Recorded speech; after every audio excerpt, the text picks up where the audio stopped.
Buying the right structure. Okay, usually this one is for the investors, right? So I'll let Sabrina talk about this, starting talking about this. Yeah. So people don't tend to think about the right structure until they receive the land tax bill of 6,000, and then they will wonder why. How come holding an investment property is so expensive, and there's so many costs? But in fact, it's not the case.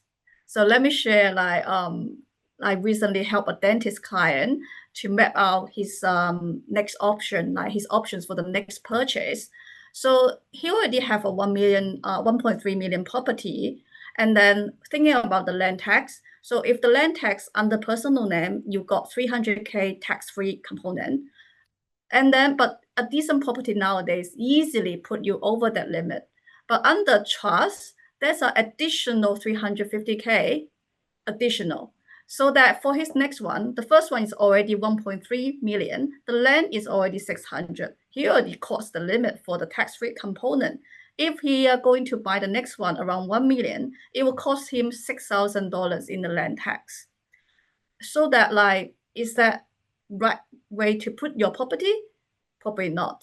And also, if we put it under personal name, after buying this, he will only have 200K borrowing capacity left. What can he do for the 200K? So if you put if you put the property under the wrong structure, it will give you headaches, a lot of headaches, the tax headaches, and also you are reaching your borrowing caps. Yeah, and also some other benefits that you put under the family trust is because he's already paying 45% the marginal tax rate. He's a dentist. So when the property become positive year, then he need to pay almost half of the rental to the government. But by having the trust, it's a discretionary trust. He can distribute the benefit. He can distribute the rental profit to the right person so that they can potentially not pay any tax. And this is also applies to the this is also a very good benefit, like for the capital gain.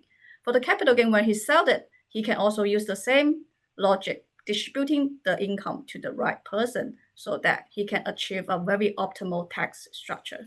That's right. See, when investors owning multiple properties, you can buy under personal name, trust, company. And it usually depends. Of course, different structure have a different pros and cons, right? Under personal, if you do have a high income tax, of course, you need to buy something under your personal name to reduce your taxable income.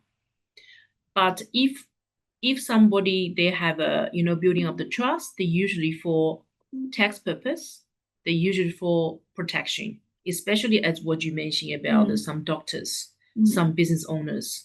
So usually we suggest they thinking about the trust, and also about the land tax, about the capital gain tax, right? So because different structure, different tax, the best person is you need to consult with an experienced accountant. They can give you solid information.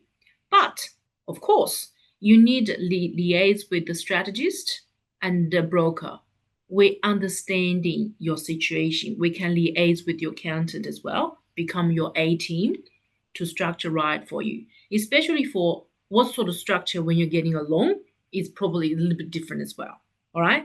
So which is when you compare with broker and banker, broker is the person understand your purpose, writing the loan. But when you go to the bank, could be each banker, black and white system, just kick the numbers in and then finally results. So I believe it's totally different. Of course, for this point, structure-wise, you need to talk with your experienced accountant. Okay? If you don't have one, we can refer you the right one.